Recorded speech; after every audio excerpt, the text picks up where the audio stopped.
Olá pessoal, olá, bom dia, boa tarde, boa noite. Vamos falar um pouco sobre o budismo? Então vamos lá. Aqui fala rejeitar o transitório e revelar o verdadeiro significa manifestar a vida de Kuan-Go Ganjo, ou seja, do tempo sem início. Bom, o século XXI, pessoal, é o século da vida. É chegado um momento crucial para a transformação. Esse é o tempo do ensino essencial, ou seja, o século XXI é o século propício para a propagação desse budismo. Por quê? Porque é o momento crucial da grande transformação, o famoso ou vai ou racha. Porque nós chegamos num patamar, e eu me refiro à maioria das pessoas que estão aí, nós temos dois caminhos: ou enfrentamos as nossas verdades, ou seja, a nossa sombra, ou vamos ficar nesse incessante sofrimento, sendo anestesiado por isso que está aí, né? Redes sociais, drogas lícitas e ilícitas, né? Então, eu não quero mais saber dessa anestesia. Eu prefiro encarar o meu eu, né? Buscar o autoconhecimento. Quem sou eu? O que eu estou fazendo aqui? Né? Então, o século XXI ele é propício para isso. Né? E o melhor ensino, a melhor filosofia que responde a essas questões é o budismo Nichiren Daishonin. Né? Budismo esse que nasceu no Japão, né, no século XIII, onde Nichiren Daishonin, um jovem, se propôs a estudar todas as escrituras, né, budistas da época que existia no Japão. Né? Então, lá ele detectou vários sutras, né?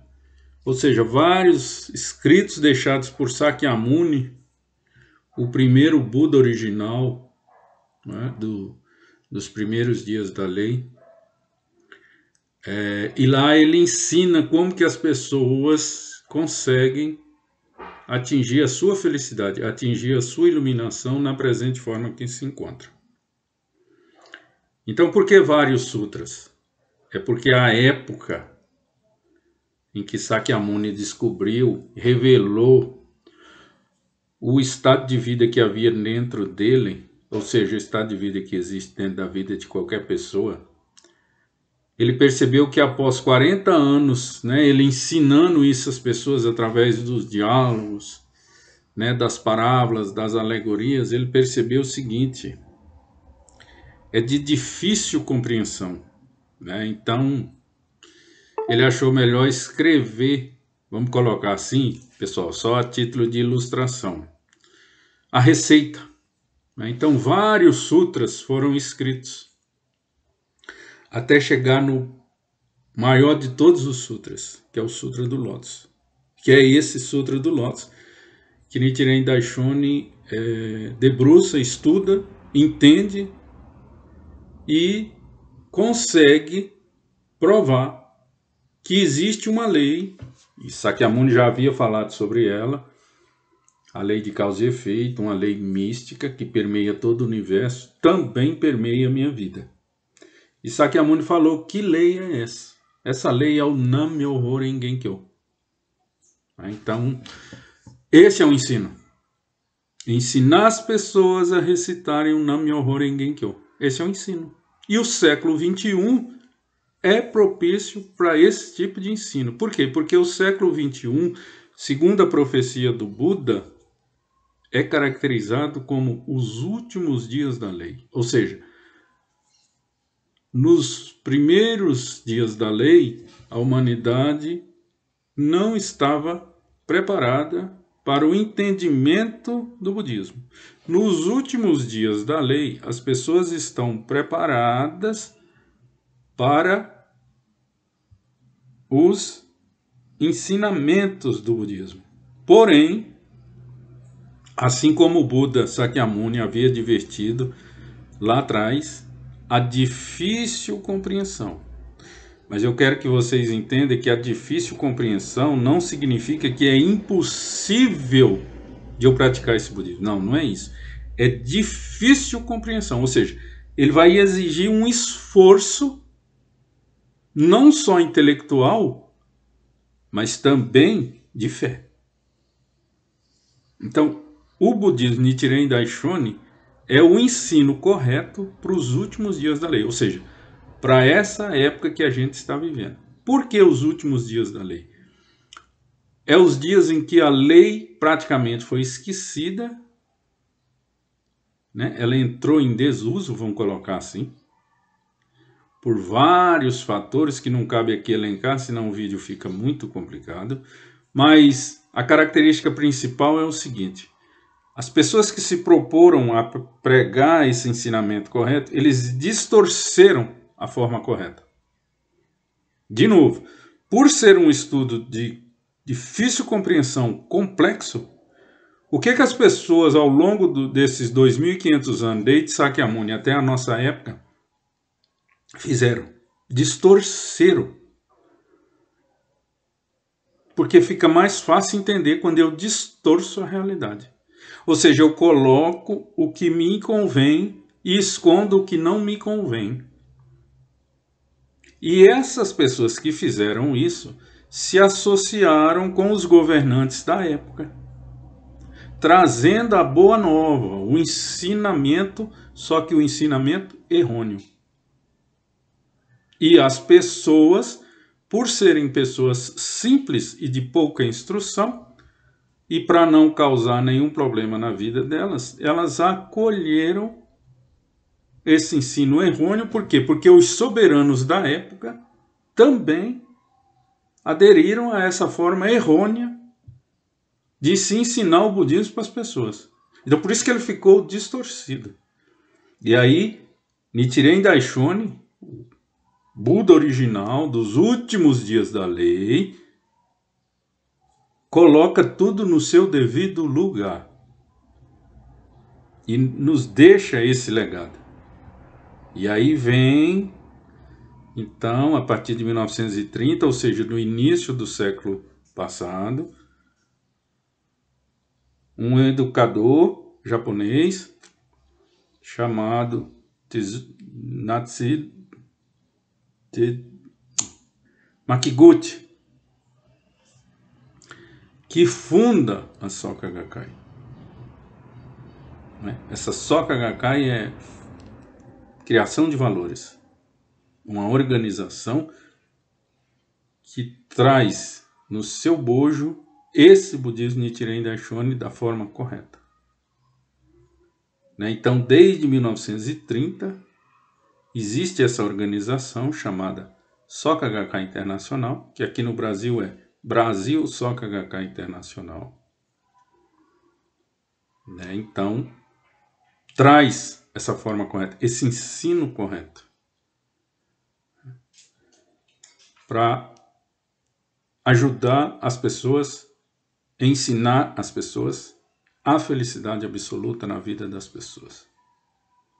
Então, essa organização, fundada em 1930, ela tem essa conotação: criar valores para a sociedade e ensinar de forma correta como que a pessoa se torna feliz na presente forma que se encontra. Então, seguindo, esse é o tempo do ensino essencial, momento de rejeitar o transitório e revelar o verdadeiro. Então chega, dessa coisa transitória. Ora eu estou bem, ora eu estou mal. Ora eu estou feliz, ora eu estou infeliz. Ora eu estou isso, ora eu estou aquilo. Isso é o transitório. Vamos revelar o verdadeiro. O que é o verdadeiro? O verdadeiro eu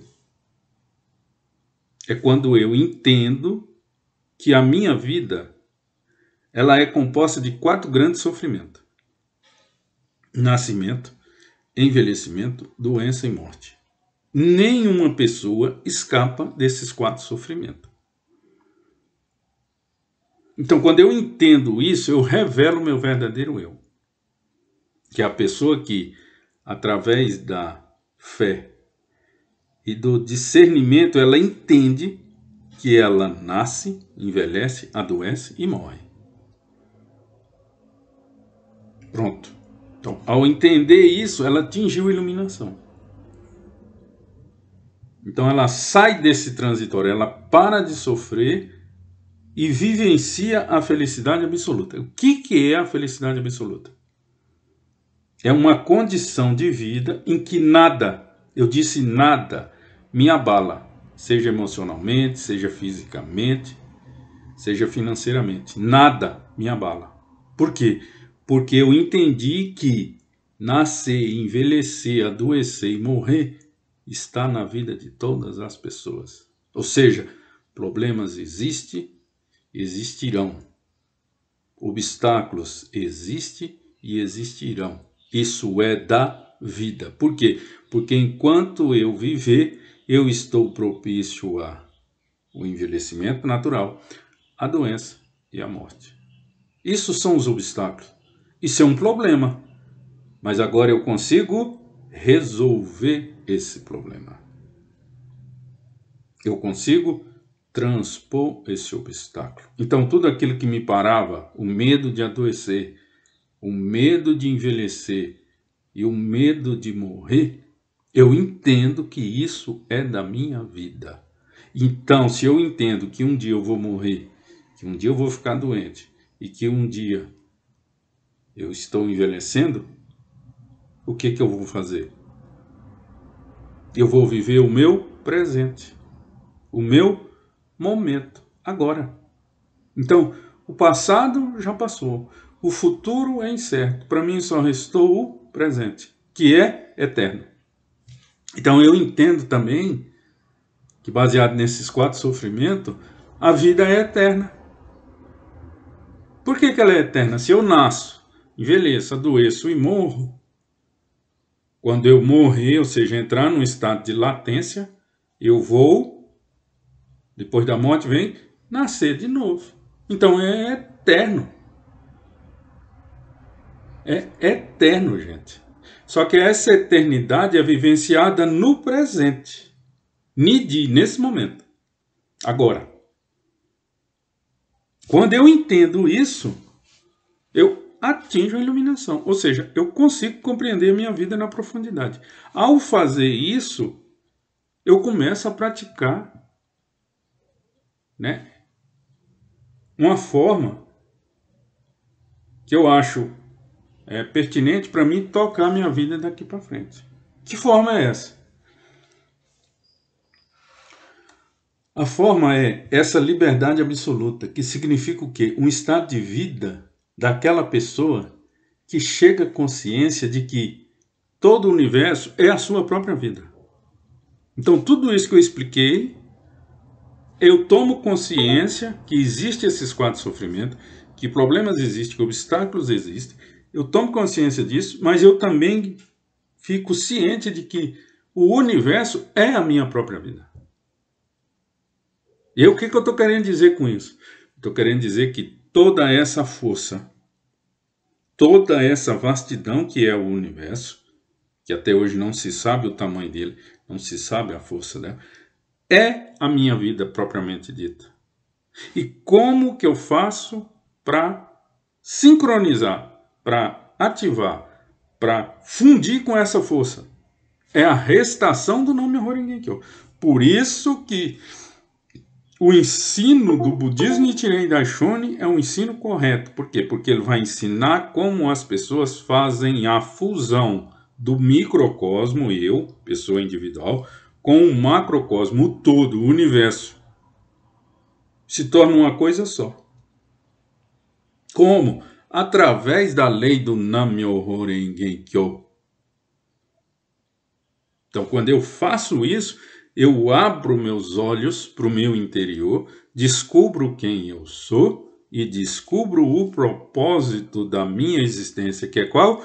Ensinar isso para as outras pessoas. Ou seja, a serem felizes de forma absoluta.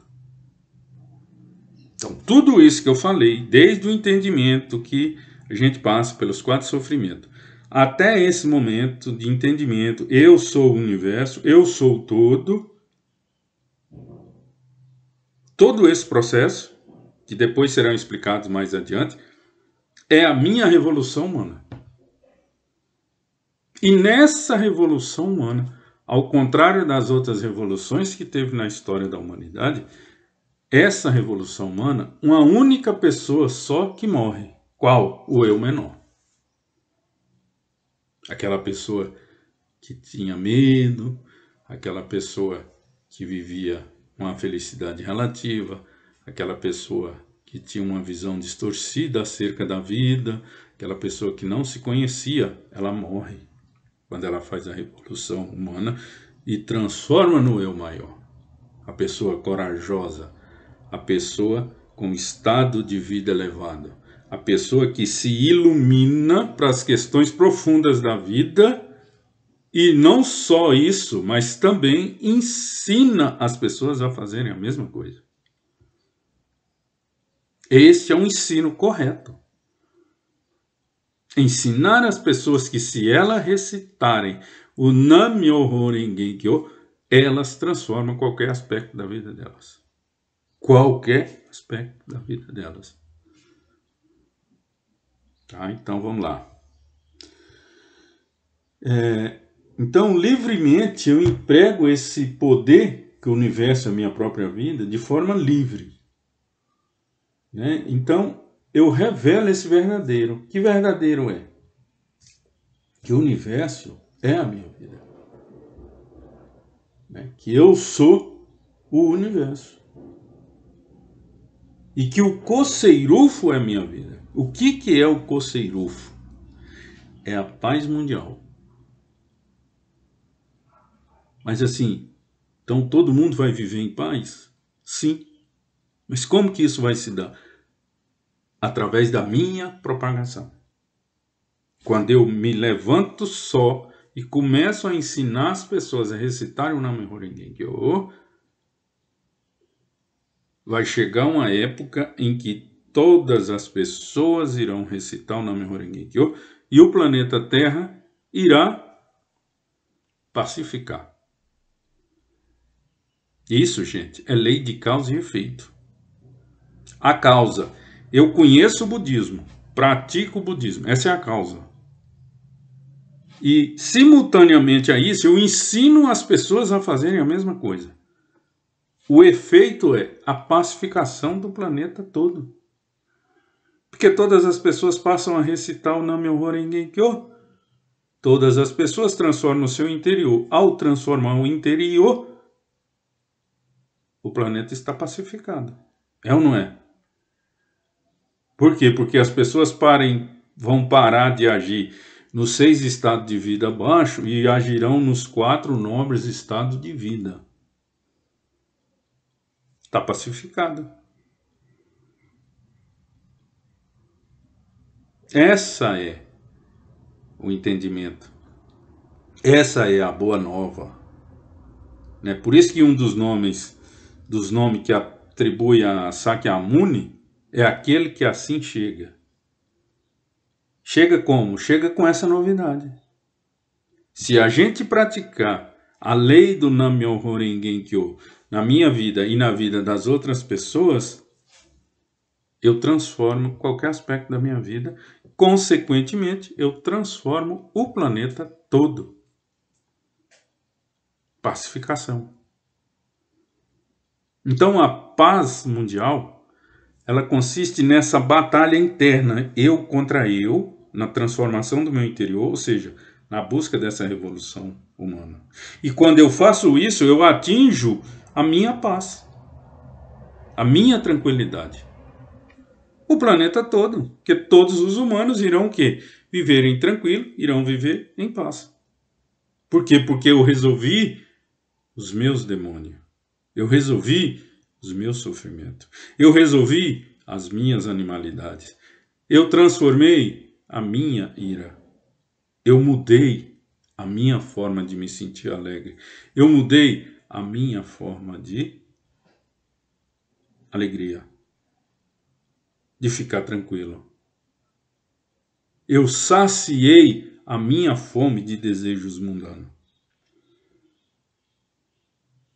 Eu vivo a eternidade da vida.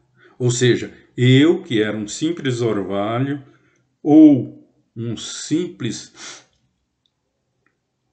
pó, da partícula de pó, melhor dizendo, quando eu faço a minha transformação, a minha revolução, esse orvalho se torna o oceano. Essa partícula de pó se torna o solo do planeta. A fusão, o eu menor com o eu maior. Para isso, eu tenho que fazer a minha abertura dos olhos. Eu sou isso, eu vivencio isso, e agora eu vou transformar esse aspecto que está gerando um sofrimento na minha vida. Que no budismo Nichiren Daishonin é o karma. O que gera sofrimento em mim é o karma. Só que quando eu adquiro a sabedoria do Buda, eu entendo que esse karma é a minha missão. Exemplo, se eu estou passando por uma dificuldade financeira muito grande, esse é um karma meu, o karma da pobreza. E o que eu vou fazer? Eu vou pegar esse karma da pobreza e fazer dele a minha missão. O que é a minha missão? Transformar esse aspecto da minha vida para que eu possa ser exemplo para as outras pessoas de como se transforma o aspecto financeiro na vida das pessoas. Essa é a minha missão. E como que eu faço isso? Primeiro eu aceito de forma apropriada esse karma, ou seja, estou passando por essa dificuldade financeira, sim. E aí eu amenizo esse karma. O que é amenizar o karma? É eu parar de sofrer por causa desse aspecto financeiro que está me desafiando, que está me dificultando a vida. Então, quando eu paro de sofrer por causa disso, eu começo a transformação desse aspecto da minha vida, do financeiro. E aí eu passo a ser o exemplo quando eu transformar esse aspecto, né, da minha vida financeira. Mas então quer dizer que eu descubro que eu estou passando por dificuldade financeira e eu só vou poder ser o exemplo quando eu transformar esse financeiro? Não, gente. Isso é a lei de causa e efeito. No budismo existe a simultaneidade de causa e efeito. Então, quando eu passo por essa dificuldade financeira que eu estou passando, simultaneamente a isso, eu faço causa para transformar. Ou seja, passo por dificuldade financeira, mas isso não me impede de ensinar as outras pessoas a recitarem o Nam-myoho Renge-kyo.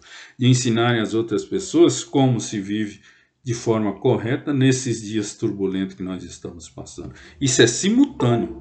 Eu ainda continuo com um problema financeiro, ainda continuo com a dificuldade financeira. Mas eu parei de sofrer por causa disso e estou ajudando as pessoas a buscarem o seu lugar ao sol também. Então, simultaneamente é isso. E, sim, o efeito dessa causa é a minha transformação. Então vamos lá, vamos dar um exemplo bem ilustrativo. Eu mesmo com dificuldade financeira, eu consigo, seja a pé, através de uma bicicleta, me locomover para as reuniões, as atividades que existem dentro da nossa organização. E ainda convido pessoas para fazerem isso.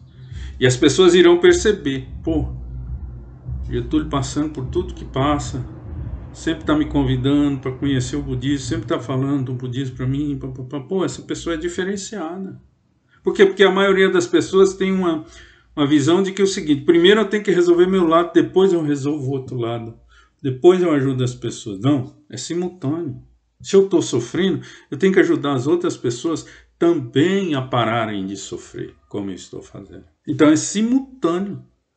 Eu amenizo o meu karma, ou seja, eu paro de sofrer e ensino as pessoas como que elas fazem para parar de sofrer por causa de determinado aspecto na vida dela. E aí eu vou fazendo a minha transformação e ajudando as pessoas a fazerem a mesma transformação. Então, isso é um ensino correto. E por isso que o século XXI é propício para esse tipo de ensino, porque, vamos colocar assim, Está todo mundo no mesmo barco. Né? Porque, vamos lá, o que marcou o início do século XXI? O 11 de setembro de 2001. Aquele evento, aquele ataque terrorista. Então ali começa o século XXI. O que teve de importância ali, naquele atentado do 11 de setembro, para dizer, não, ali é o marco que inicia o século XXI? É justamente ali, com a declaração do presidente da época dos Estados Unidos, quando ele vai pronunciar e dizer, nós, a agremiação A, iremos dar uma resposta a quem fez isso, a agremiação B. Ou seja, predomina o discurso de nós contra eles. E o que a gente vivencia hoje, pessoal? Essa coisa polarizada. Pode reparar, está em tudo quanto é aspecto da vida da gente. Está na política, está em tudo.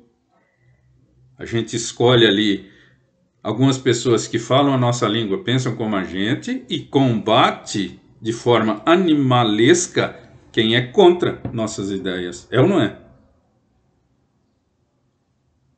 É ou não é? É. Quando eu não concordo com uma coisa, eu, em vez de dialogar com a pessoa que discorda, eu faço o quê? Eu ataco.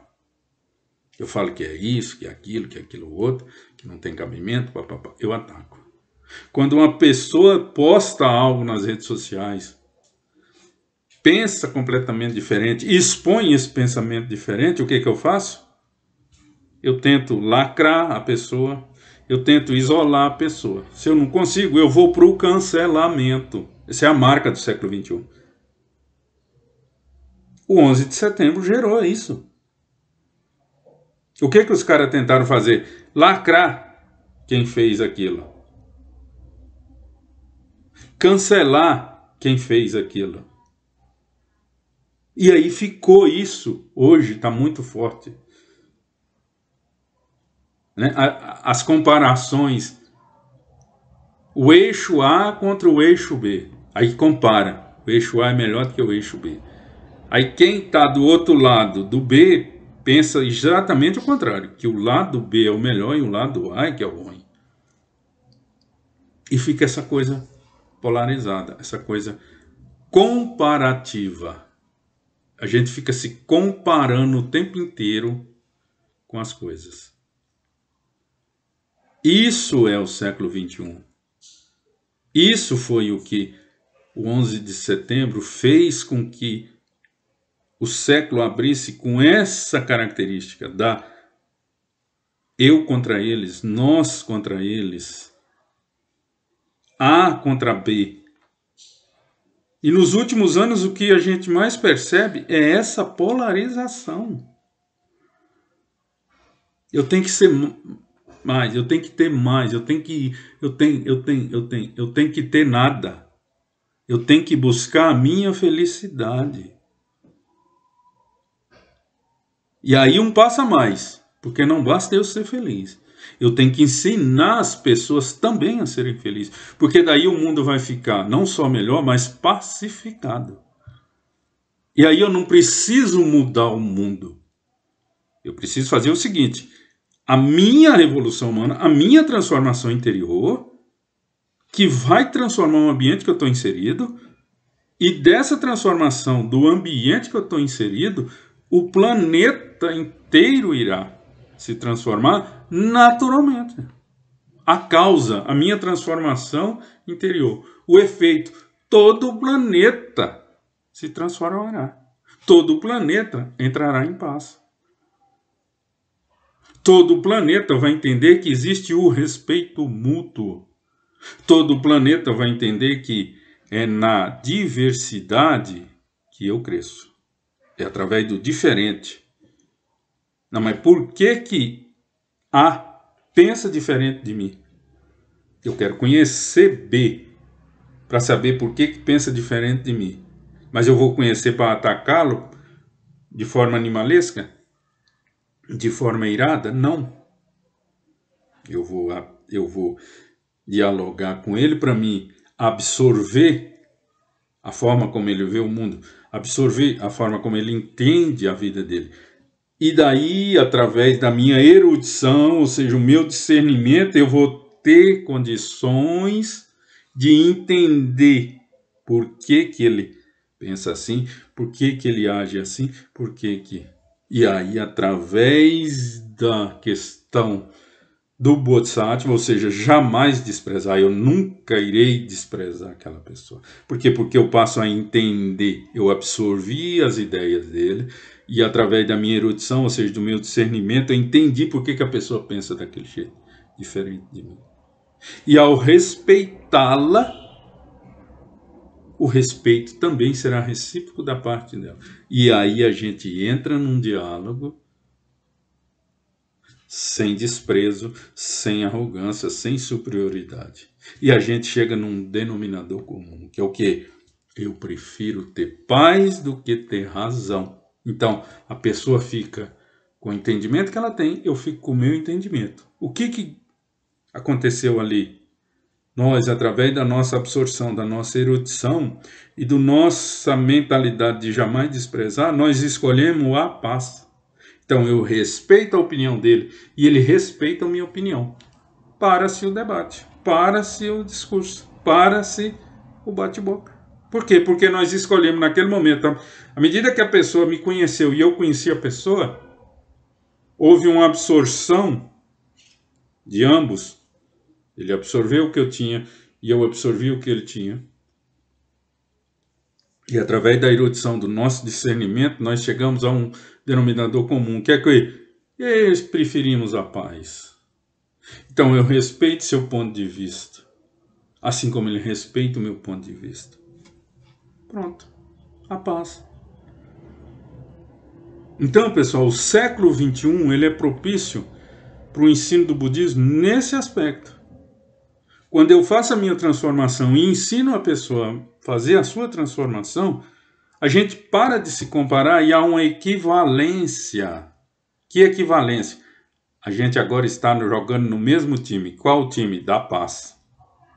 Independente de que A pense assim, B pense assado.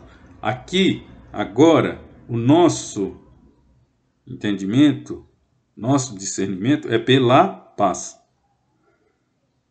Agora a gente já não discute mais quem tem razão. A gente quer saber da paz. E para que a paz se instale, eu tenho que respeitar o ponto de vista do outro. E o outro tem que respeitar meu ponto de vista. Simples assim. Era isso, pessoal. Obrigado. Até.